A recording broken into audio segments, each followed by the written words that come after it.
One thing about being mixed is that I never really knew where I belonged. Hello everyone, it's Sarelly here and welcome back to my channel. In today's video, I'm going to be doing the mixed girl tag. So if this is something you're interested in, then please keep on watching. The first question is, what are you mixed with? And most of you guys probably already know, but I am half Moroccan and half Egyptian.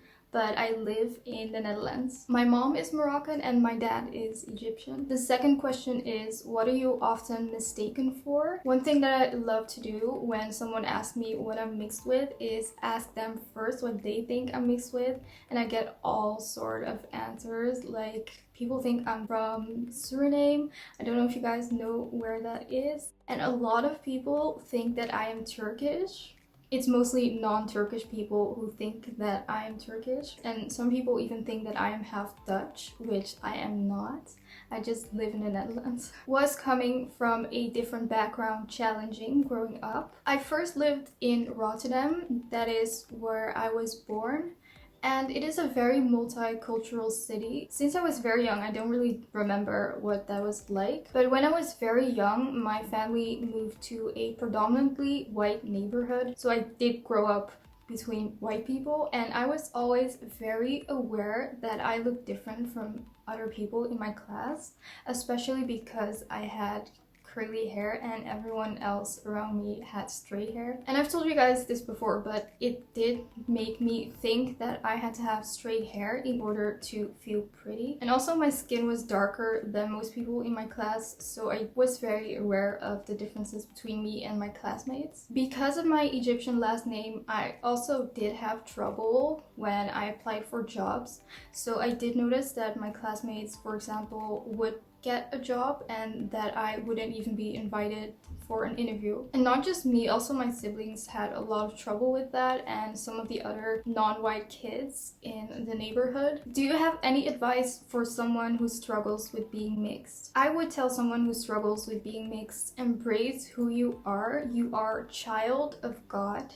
He created you the way he wanted to create you, and you are perfect in his eyes. So don't let the opinions of his creation affect the way you feel about yourself. Just because you look different, have a distinguishing feature, doesn't mean that you're less beautiful than someone else. I know for me, I struggled a lot with my hair because it looked very different from everybody else. But the problem was that I just didn't know how to style it and how to manage my hair, because I didn't really have anyone to look up to. My mom did always have curly hair like me, but because she grew up in an era where there really weren't that many curly hair products, I would say none at all, and she lived in Morocco, she always felt like she had to straighten her hair in order to make herself look presentable. Oh, and one thing that I think is very, very important is if someone laughs at you, or if someone laughs at one of those distinguishing features of yours, don't just laugh it off, but you should make it very clear that that is not something to joke about. So tell them, and that person will either accept it and understand and be different from now on, or that person won't understand and that is just something that you have to accept. And in that case, I think it's time for you to find some new friends. When was the last time you visited your country? I last visited Morocco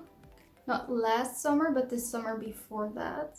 And I last visited Egypt last summer, but before that summer I hadn't been to Egypt in 13 years. Which background do you embrace the most? Because I went to Morocco each year and because that is the culture that I'm most familiar with, I would say I embrace my Moroccan side the most. But I'm so grateful that I had the chance to go to Egypt last summer because it did make me reconnect with my Egyptian side. And I learned so much in that summer. I finally got to know my family and I got to learn a bit of Egyptian Arabic, so that was definitely a lot of fun. Do you feel like being mixed has its benefits? I definitely do think that being mixed has its benefits because I feel like I understand the Dutch, I understand Moroccans, and I also understand Egyptians. I feel like I get to see the best of those cultures and also the things that are not so great about those cultures. And I feel like I can relate to a lot of people. I just told you a negative thing about looking different, but I also feel like there's a positive side to that too. Because not everyone has darker skin, and it is definitely beautiful to me to be tanned. I mean, there's so many many girls who wanna look tan, and you already have that naturally. Or having curly hair when everyone else has straight hair. I think that's pretty cool because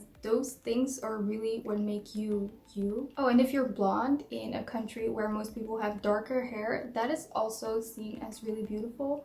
So yeah, I do think that looking a bit different is totally fine. It can even make you more beautiful. The next question is, have you ever been teased for being different? I wish I could say that that was not true, but I was definitely teased for being different, looking different. And that is because when I was younger, my hair would be super dry and my mom would just braid it. But since it was so dry, not all of my hair would be in those braids. So the top part would look ridiculous and it would look like I had a crown on top of my head made of dry hair. I definitely got teased for that a lot. And if I did have a bad hair day or a day on which my hair just looked different, other people would tell me. That was definitely hard growing up. Have you ever been ashamed of being mixed? I definitely did feel ashamed when my hair would look ridiculous again and I would have that ridiculous crown on top of my head. But I think I felt the most ashamed in Morocco, for example, because as a kid I didn't speak Arabic at all. And I remember when I did try to say a word, people would laugh at me. So yeah, I definitely was ashamed of that. But nowadays I do still have an accent and people still laugh, but not in the same way that they used to. I mean, they're laughing, but not to make fun of me. They're just laughing because they think it's funny that I finally am able to communicate with them or something. I don't really know, but it's definitely not in a demeaning way. Because my mom, for example, I remember when I started speaking Arabic to her, I think for the first 2 or 3 months, she used to still laugh when I spoke, but not at all in a demeaning way. She just thought it was funny that her kid was finally able to speak her language and communicating with her in her language. Name one household item that best describes your culture. For Moroccan culture, I would say a tagine, and this is what a Moroccan tagine looks like. You can cook food in it, basically all types of food. You can cook chicken, meat, or just vegetables. Moroccans will find it weird though if you only cook vegetables in it because a meal is not a meal unless there is meat, according to Moroccan culture. For Egypt, I actually have no idea. I think I'm gonna have to ask my dad. One thing about being mixed is that I never really knew where I belonged because I'm not Dutch. I'm definitely not fully Moroccan.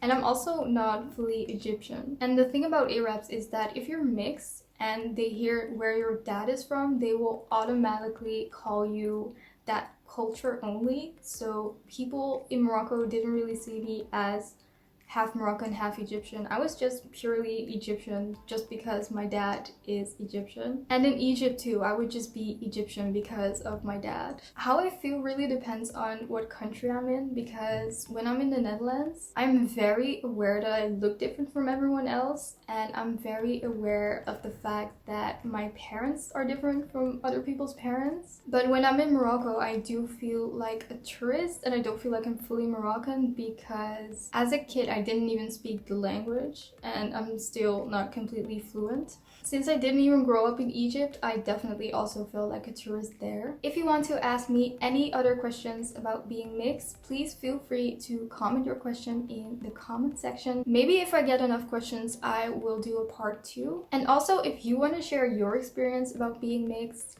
please let me know. I would actually love to read that. Thank you all so much for watching this video. I hope you enjoyed it.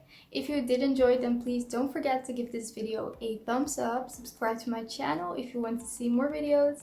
And I will see you guys in the next one. Bye!